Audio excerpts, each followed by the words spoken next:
Sometimes as an educator, we're not really aware of the impacts that we make. So we go about our days and we do things just to get through the day and make as big as an impact as we can. And sometimes some of us just forget that we're here to make an impact. But you know who never forgets? The students. More so, the ones that we impact most. For today's video, I want to talk about a gentleman who I met in my comments, Mr. Rogers. Sometimes when I get into the comments and I have conversations with people, certain things stand out. Certain conversations just feel different. I don't know if this is because I'm a neurodivergent or I'm not really sure why, but I could just tell that sometimes things feel different. In this case, the sincerity that Mr. Rogers presented in black and white made me feel like his story would be a great story for the channel. So today's teacher tale, Mr. Rogers, a student that was impacted and paid it forward to his students in the future.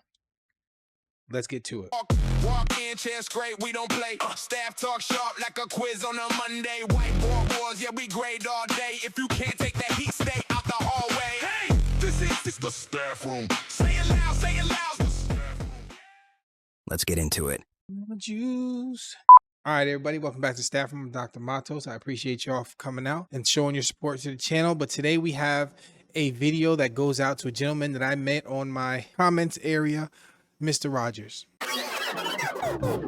Pardon the interruption, team. Currently, only 16% of those viewing my videos are subscribed to the channel. We are currently on a journey to 100 subscribers. At that time, we'll have a subscriber celebration live stream where you can interact with me, watch some funny content, and enjoy each other as a community. I'm excited to hear what you all think about the channel and how we can grow as a community. So please like and subscribe, and I'll see you when we hit 100.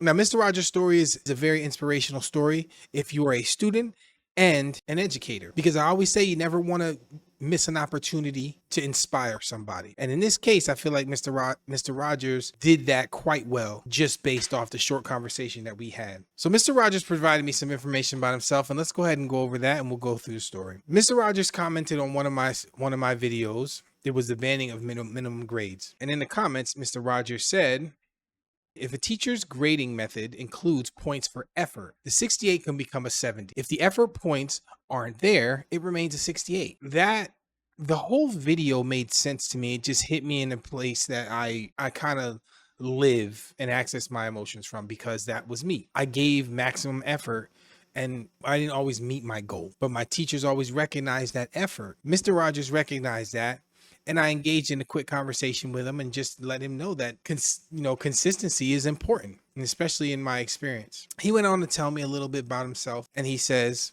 I began teaching in 1963 in a 4-room, 8-grade rural school in New Hampshire. Back when the reading series had corresponding skill workbooks. I used to love those, man. It made things so much easier. You know, when you get that treasures book or that adventures book, and then you just know what you're doing, it just, I don't know, it feels better. Today's curriculums are all scattered. He says, marks closed on Friday, and I gave my grade 5 and 6 kids some catch-up time to complete anything they hadn't finished, including the workbooks, and to put them on my desk before they left. And this is another thing, is that, you know, great teachers do that. They allow that flexibility within reason. And the point of today's story is, where did that flexibility come from? In this case, I feel like I know, even though I don't know much about Mr. Rogers. He says they would be 1/4 of their grade. On Sunday, I was at school doing report cards, and one workbook was missing from an all-A student. I called his house and told his father about the missing workbook. 10 minutes later, he was there with his son, who took it out of his desk and handed it to me. There's a lot to unpack in these things, because this is what educators do. He's there on a Sunday, guys. Why do we bash educators when this is what they come to work on days off? I'm not saying other people don't, and that's not what I'm saying. But he makes sure things are together for his kids on Monday, and he does it on days that he doesn't need to do it. He has conversation and relationship with a parent who comes in, shows the child the importance of accountability, and bang, the work's completed. All of these behaviors, they they shape kids into what they turn out to be later in life, and they're super important for teachers to show that. And it's even more important for teachers to show strong relationships between adults, because in Mr. Rogers' day, and Mr. Rogers, you can correct me in the comments if I'm wrong, it took a village. In today's day and age, sometimes people don't want to be a part of that village anymore. So he says, I should add that the father was the school board chairman. I think this made an impression. And yeah, I think it's important too, because that father clearly was vested, right, in the school. So Mr. Rogers was a teacher, and he was a passionate teacher. He pushed kids to be great, and he understood that sometimes it was a give or take relationship. So he made sure to provide that to the kids that he instructed. But my whole point for telling this story is, well, how did he get that way? I feel it's because of his past relationships with his teachers. And this is why the story is important, because we have to continue to establish strong relationships that motivate kids.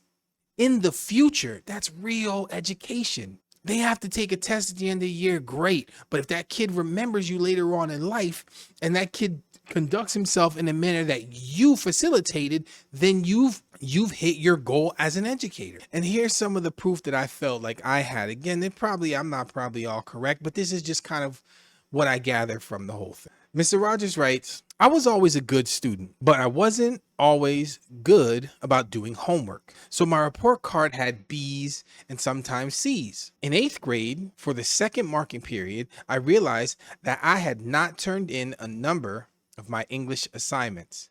And when I averaged it out, I would get an F. And that would shock my parents. When Mr. Rogers was coming up, these are the things that he was aware of. He had strong parents that set them expectations, and he respected those. He's ultimately giving us the exact same situation that his student went through, that he was going to give the same respect. That's why it's important. But who was the one that inspired Mr. Rogers to do this, to behave this way? Who was the one that showed him that this feeling of compassion and empathy can be something that can be used and should be available to all kids? Well, he tells us, on my report card, I was given a C.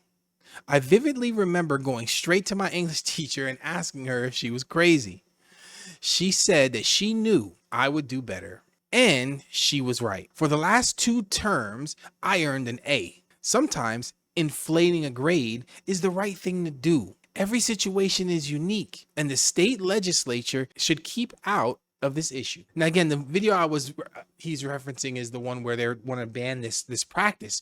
But here it is in plain black and white, being reflected by a gentleman who is far my elder. And he's explaining to you the relationship that he had with his teacher was such that she knew that he busted his butt every day. And because she showed that empathy and that understanding, it motivated him even further to gain A's in the last 2 terms. This is what we do as educators. And he carried this years and years throughout his life. So much so that I was able to I was privileged enough to be able to get the story right on my page.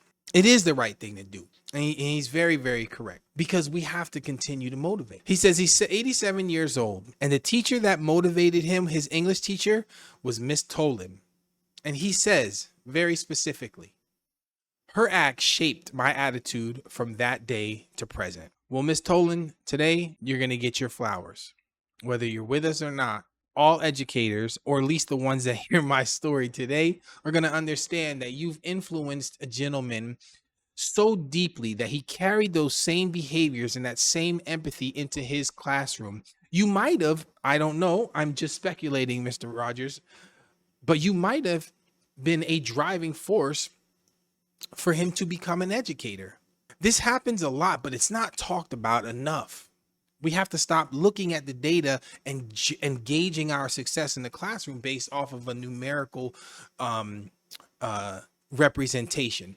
That's not how it works. Sometimes true education happens so deep that it changes the way a child thinks and attacks life so deeply that child turns into a man that's able to turn around and give that same opportunity and that same empathy and that same motivation back to his student. So Mr. Rogers, we thank you for being a great educator. Here at the staff room, that's what we want to hold highest. I know this video might not get many views. I mean, hopefully it does, because you deserve that.